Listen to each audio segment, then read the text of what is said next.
Hey, what is up? It's Dr. Vibe here, the host and co-producer of the monthly Goodman Project show at thegoodmanproject.com, one of the most viewed sites in the world for men. And as always, we bring you wonderful people and wonderful men and those who support men on the show. This month, we have a very special guest. We have Khalil A. Cumberbatch. He is formerly an incarcerated advocate for social justice movements within the New York City area.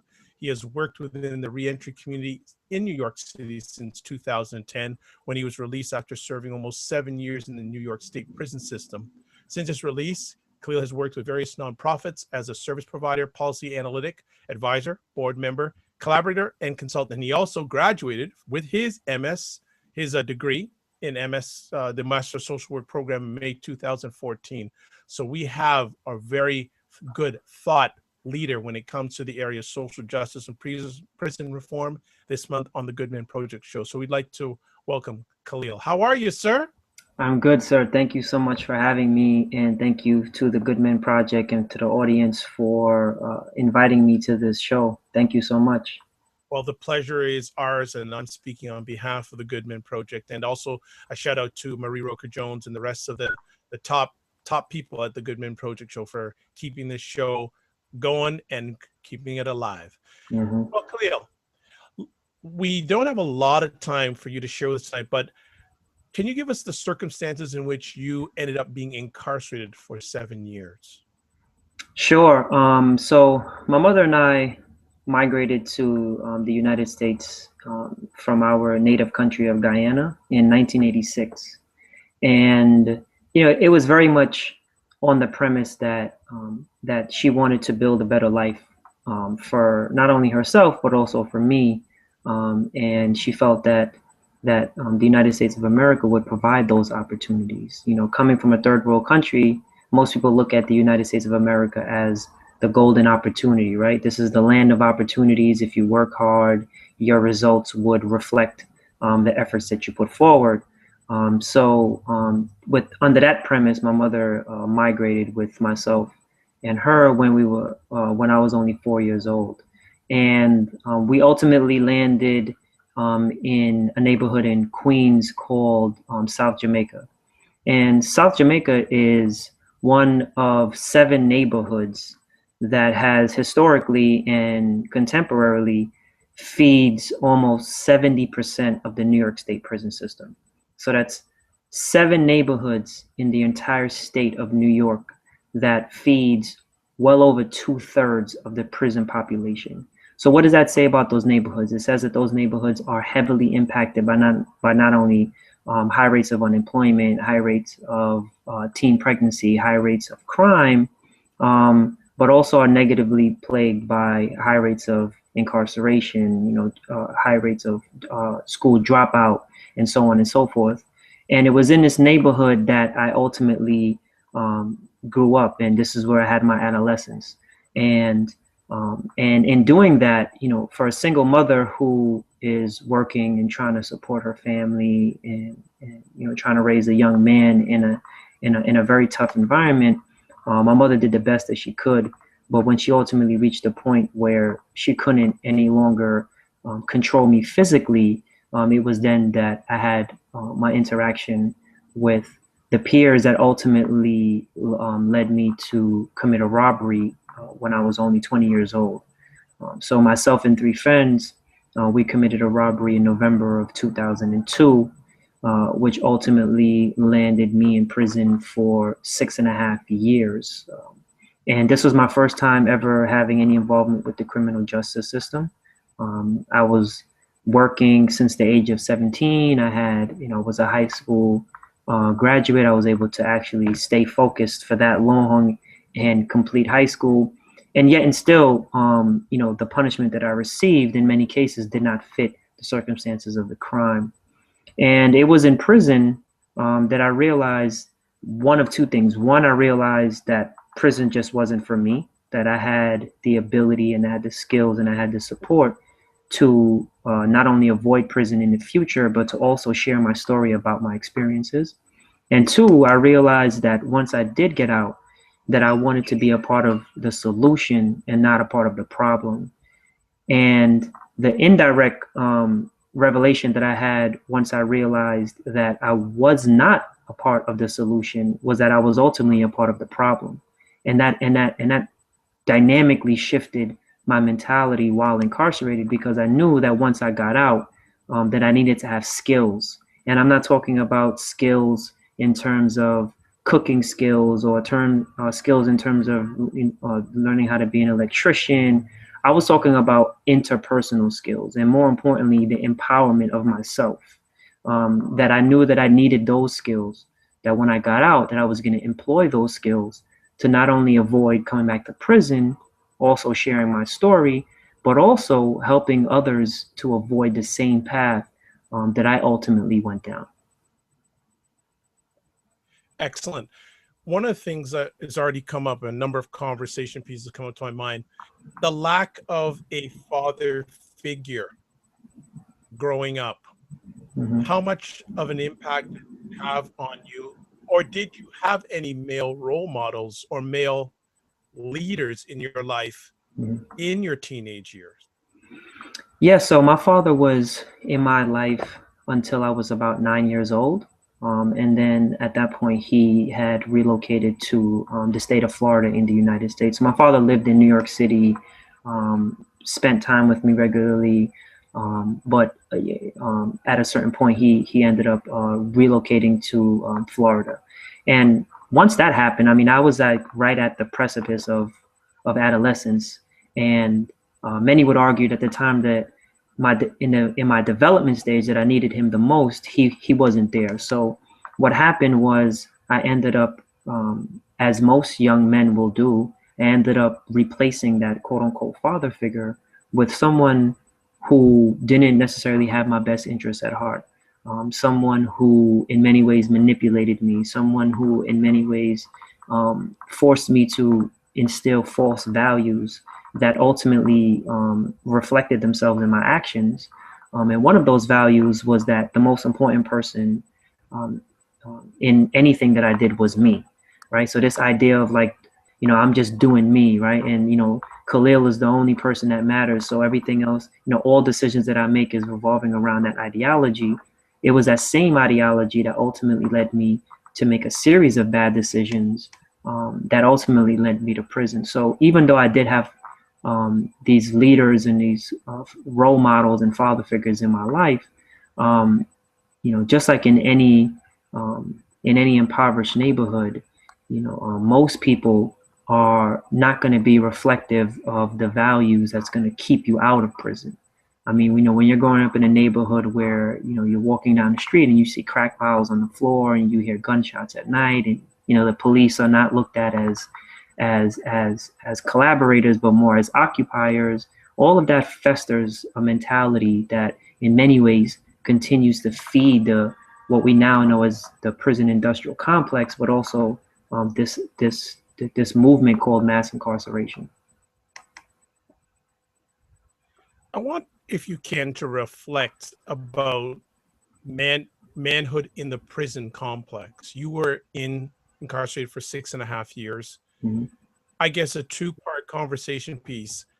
How did it affect your manhood? And then what examples, either not good or good, of manhood did you see while you were in incarceration?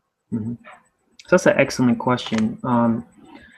So I guess it could be answered in two ways. First, that there is undoubtedly stereotypes that exist about masculinity in terms of jails and prisons, and one of those is the idea of this muscle bound person who is not only physically massive but also emotionally sterile, where that the idea of having big muscles also makes you emotionally kaput, basically. And while that exists in prison, just like any stereotype, there is always some truth that gets exacerbated when it comes to stereotypes. While that does exist in prison, I've also realized that it was in prison that I learned to embrace my masculinity, understanding that part of that process was to dismantle some of the false perceptions that I had around masculinity. So for instance, growing up in a West Indian family, growing up in a very tough neighborhood, in a very tough environment, men didn't tell other men that they loved each other. Men didn't tell other men that they were proud of them. Men didn't give other men a hug or a handshake or even a kiss on the cheek in a show of affection.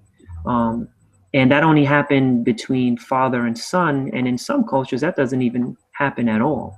And it was in prison that I realized that I had the ability to dismantle some of those false stereotypes, which also meant dismantling some of those values that I held on to, because I talked about having a false value system, and that was one of them.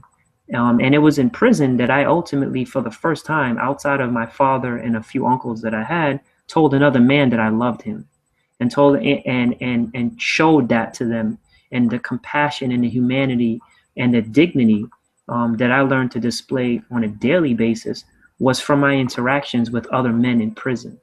Some of the most caring people that I've ever met in this world are people who you would think, because they live in an environment where humanity it's not plentiful, that you would think that they would absorb that and make that a part of their behavior. But in all actuality, they make a conscious effort on a daily basis, and sometimes multiple times throughout the day, to continue to not feed into that false stereotype.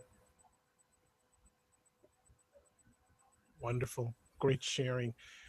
You had mentioned earlier on in our conversation tonight that you grew up thinking about me.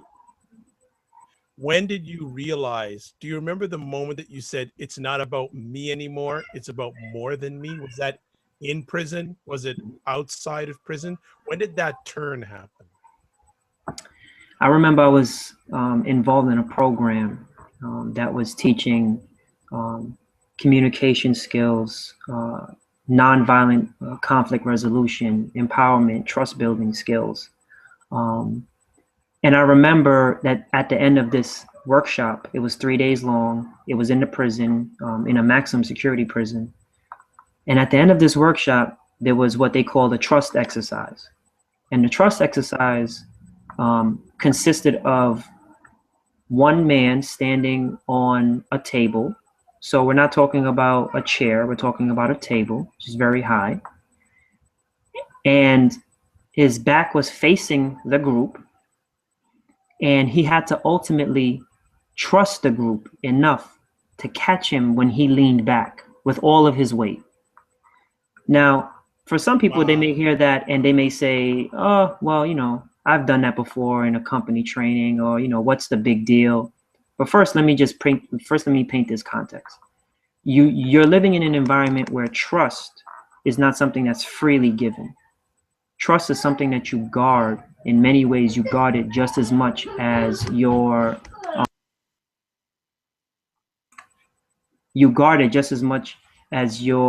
physical safety.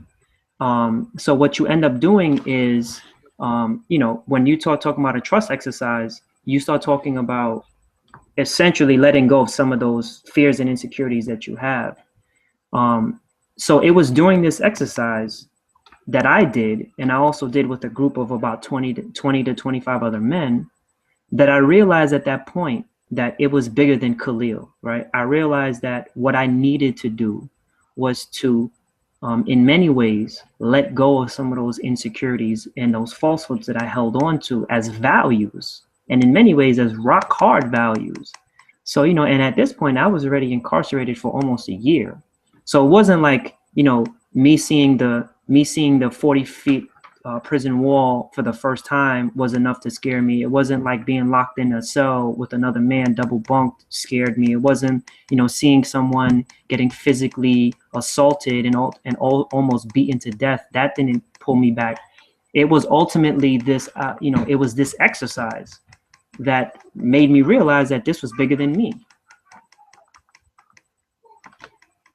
Wonderful.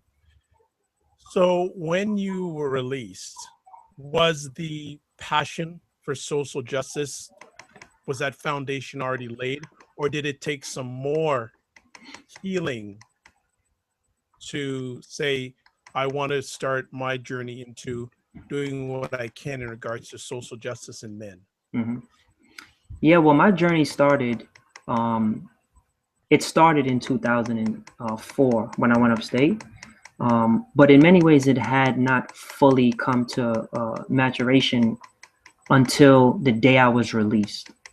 And again, painting some context, I had already served 6.5 years in prison, almost my complete 20s.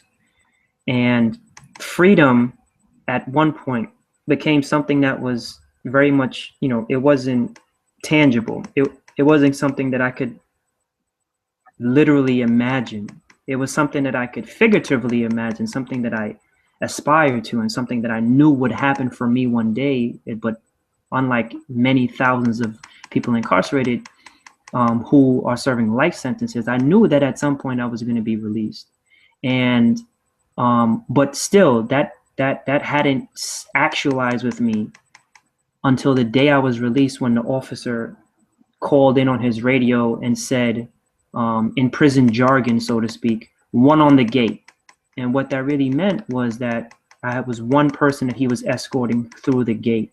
And when I heard the gate buzz, that was the moment for me where I realized that everything that I had done in the previous 6.5 years, every book that I read, every act that I did, every thought that I had, every plan that I made, and every contact that I cultivated was ultimately going to be called upon. And it moved from thought to action. And it was empowering for me, but it was also very scary, and it was very emotional for me, because I realized that that I had reached a point of my incarceration where there was no more talking, right? I mean, for 6.5 years, I talked about going home, and I talked about all of the things I wanted to do. And this was indeed my moment. And I remember on the car ride down to New York City from the prison where I was being held at, I just remember being emotional. And I remember breaking down and crying multiple times in the about an hour and 45-minute drive. And a part of that was me mourning the death of a certain part of my life, and recognizing that there would be an awakening of another chapter of my life. And not really knowing how to bridge that gap between those two emotions. So it was on February 26, 2010, that I would say that all of those feelings and aspirations and thoughts and fears actualized for me. And it was indeed showtime. Great. I want to phase into your thoughts about the social justice, the prison system, and men. What are your thoughts about how the prison system is handling the many men, or a number of men, that are incarcerated right now?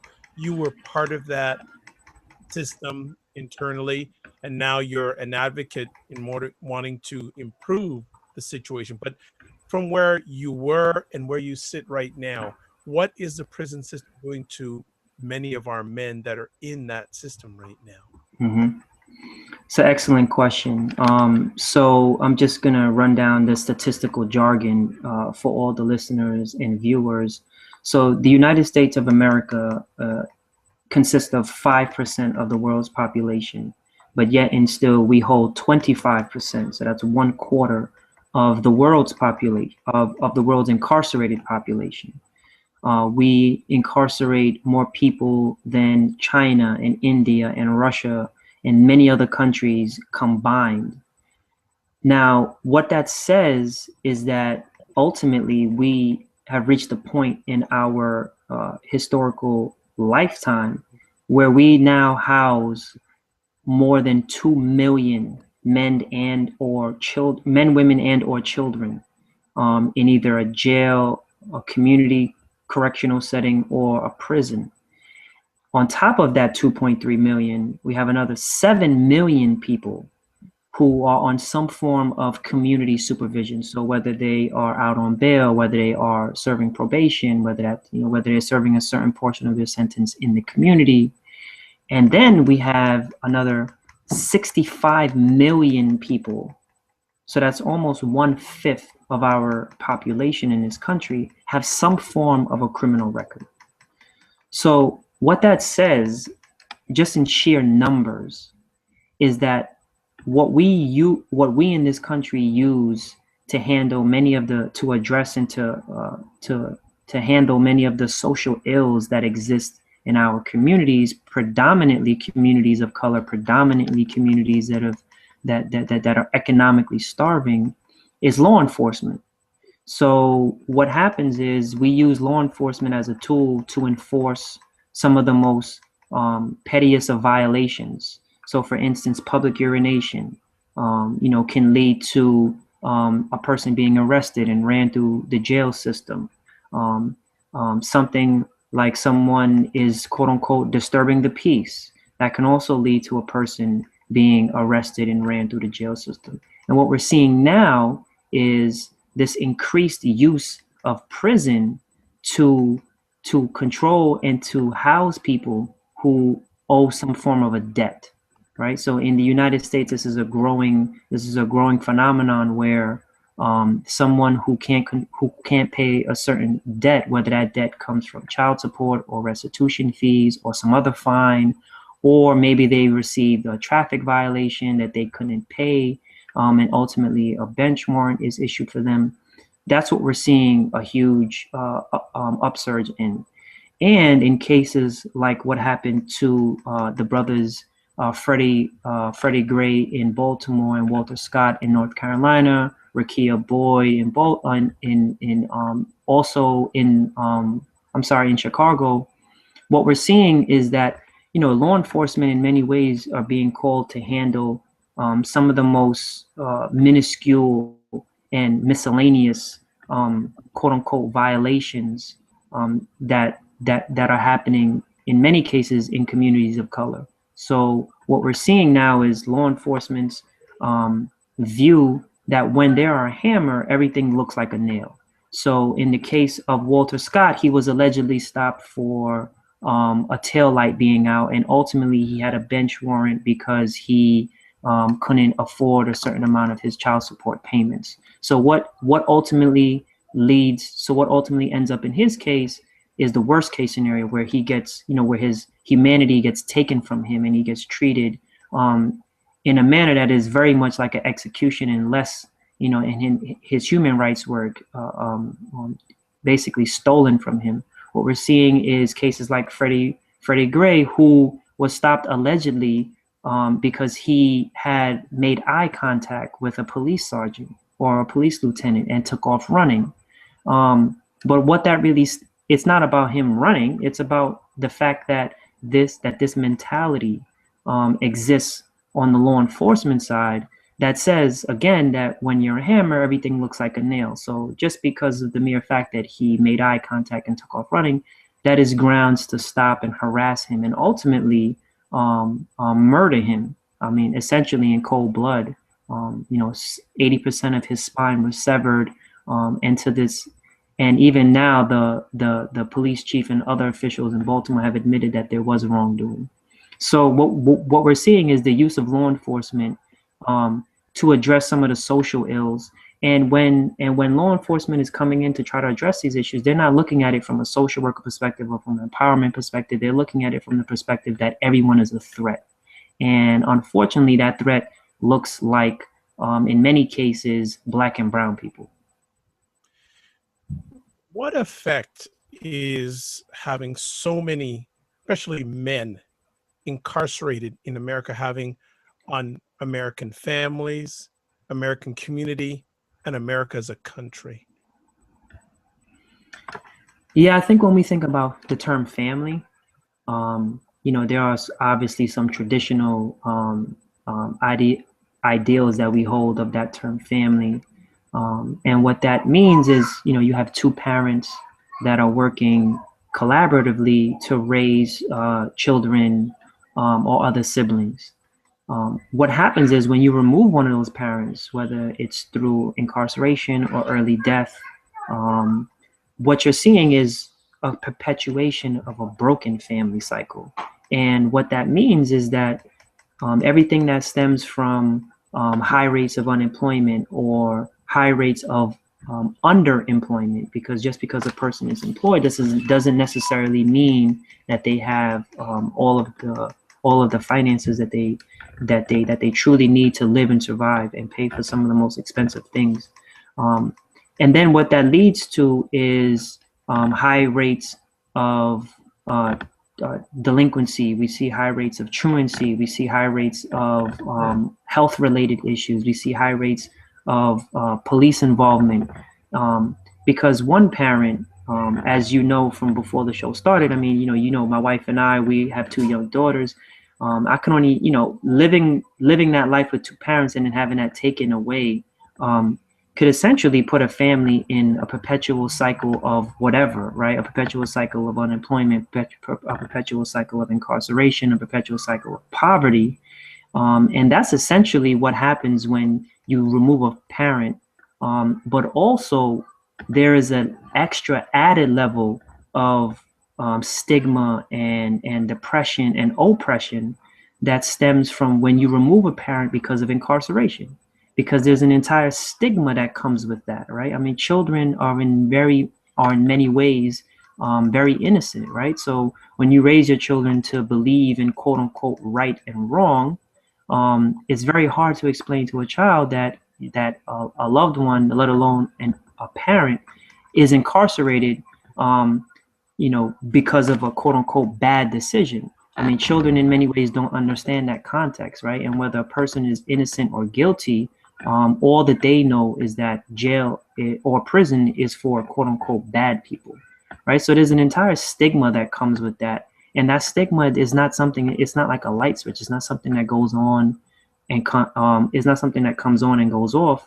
But essentially what it does is it hides inside of a person's psyche, and it comes out in other ways. So whether that's, behavior that's not appropriate in school or behavior that's not appropriate in other areas. But that's essentially what happens when you remove a parent, but also when you remove a parent due to early death related to some form of health-related issue, some form of oppression, or in some cases, as we're seeing now, death. What does social justice mean to you? I think social justice for me, in many ways, reflects the values that I hold as a father, as a husband, as a son, as a community member, as a tax-paying citizen. And what that is that I believe that everyone should be treated equally. I believe that everyone should be given or afforded the quote unquote same rights as those who have and those who don't have.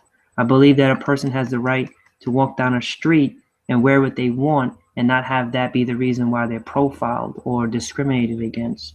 And I believe that in many ways, I believe what Reverend Dr. Martin Luther King talked about was this society where ultimately people are not judged because of the color of their skin or because of their economic status or the political belief or the religious beliefs, but ultimately people are treated accordingly based on how they carry themselves and how they interact with other people.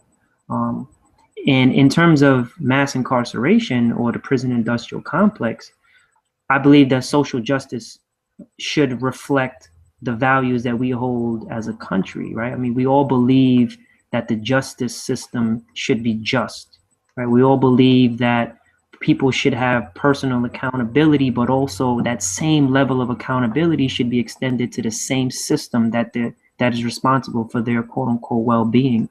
And I also believe that we shouldn't use law enforcement and incarceration as the default answer for all social ills. So if a person is unemployed or underemployed and they need to panhandle, law enforcement should not be the answer to that. The answer to that should not be jail. If a person is suffering from schizophrenia or other mental disorders, they shouldn't be thrown into a jail. if a person can't get a job because he or she may have a criminal conviction, and it doesn't necessarily have to be a felony conviction, but because they have some form of a criminal conviction, it limits their employment opportunities. I don't believe that that's just. And ultimately, I don't believe that we should have as many people in prison as we do. I don't believe that we should have as many people on community supervision. It doesn't mean that I don't believe in holding people accountable, but what that means is that there are a ton of those 2.3 million people who now we are starting to realize, almost 25 years into this epidemic called mass incarceration, that what we have been doing is it just doesn't work. It doesn't work fiscally. It doesn't work. It doesn't work morally, and it definitely doesn't work ethically. How important, we're speaking on the platform of the Goodman Project. How important is the area of social justice in the area of manhood, in your opinion?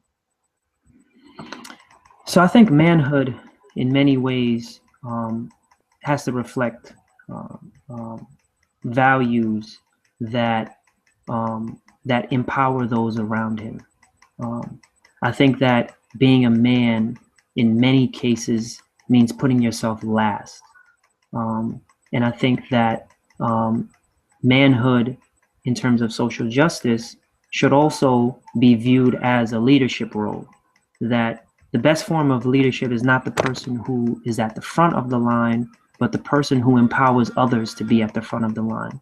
And I think that as a man in any society, that is a man's role. That's a man's role as a partner. That's a man's role as a parent.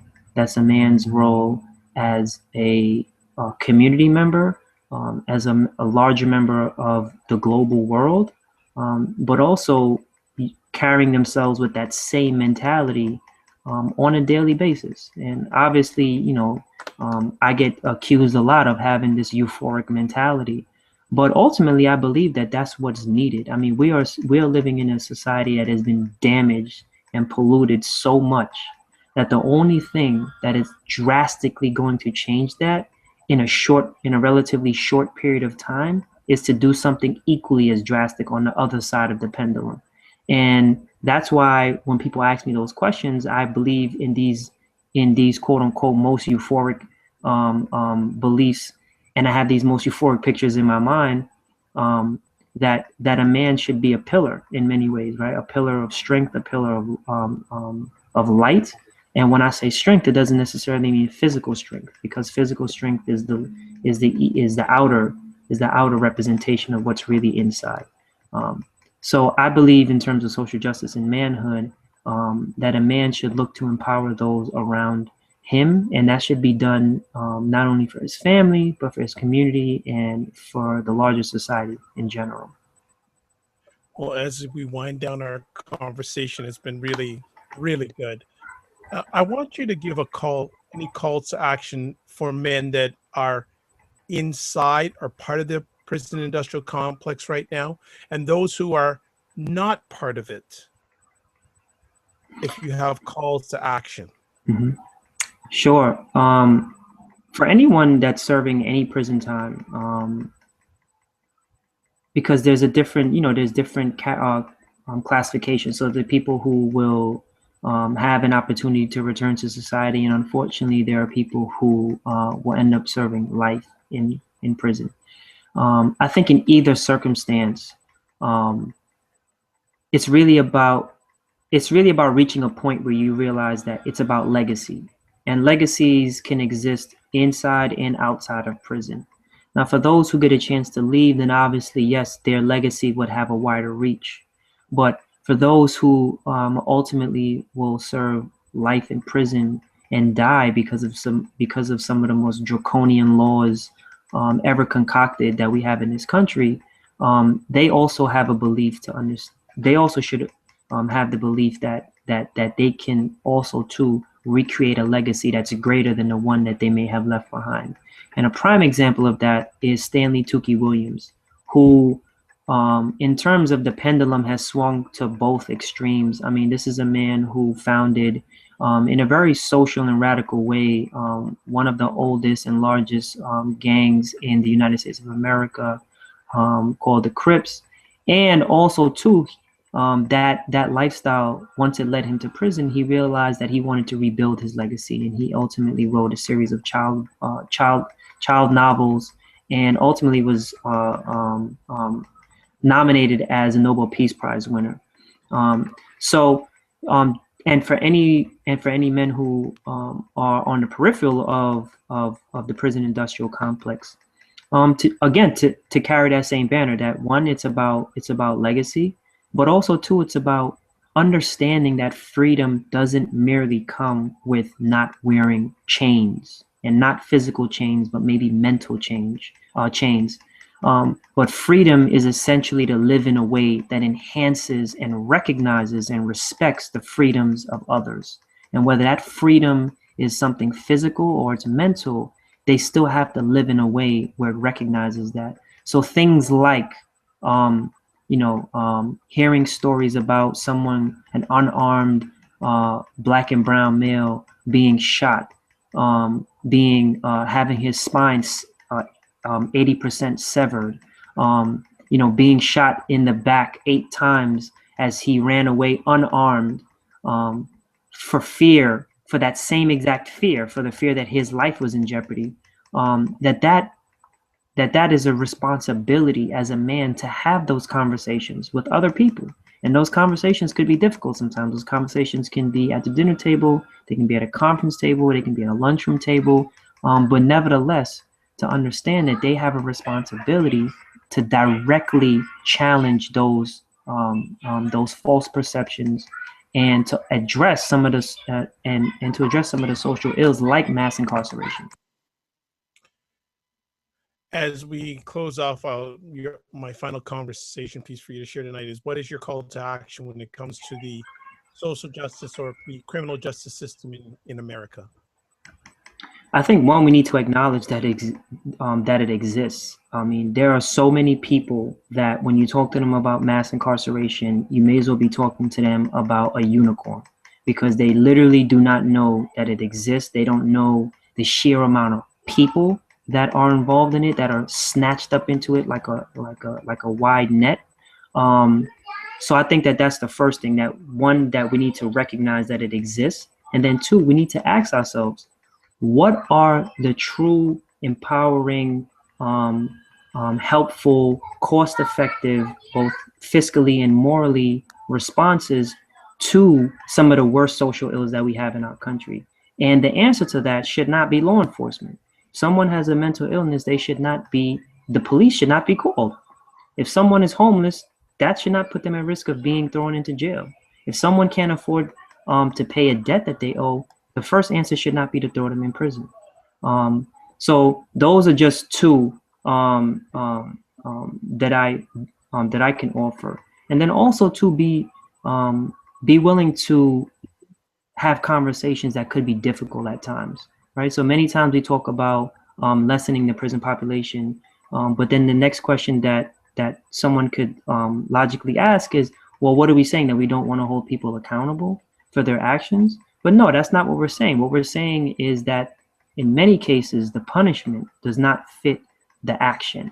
And also in many cases, certain actions are criminalized in certain neighborhoods and they're not in others, right? So just having those uneasy conversations, those conversations that could be viewed as being difficult, we need to have those conversations, because it's those same conversations that's going to get us out of what we now call the prison industrial complex / mass incarceration. Well, you were talking about having those conversations, and I feel and I know we just had one of them. Khalil, I'd like to thank you so much for being part of the Good Men Project show. Really appreciate it. Don't take it for granted. If people want to get in touch with you, how can they do that?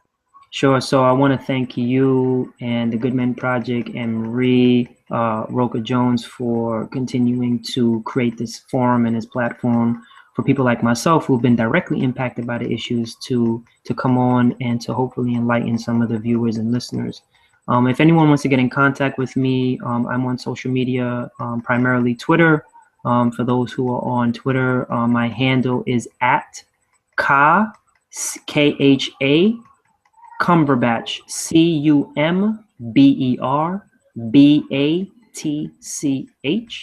So that's at Khalil Cumberbatch. And if anyone wants to email me, my email address is Khalil, so it's Khalil, the @ symbol, kinetic, KINETIC, hyphen solutions, plural.org. So it's Khalil at kinetic-solutions.org. Well, thank you so much for sharing with us, and I look forward to having you on or on a number of Twitter chats in the future. It is Dr. Vibe, and I am the host of the Goodman Project Show. It is on once a month. I host it and co-produce it with Marie Roker Jones. Definitely check us out at thegoodmanproject.com, one of the most viewed sites in the world for men. The Goodman Project, having the conversations that no one else is having. As always, you're blessed and highly favored. You're a magnet for miracles and your solution for someone's problem. See you next month. Bye-bye.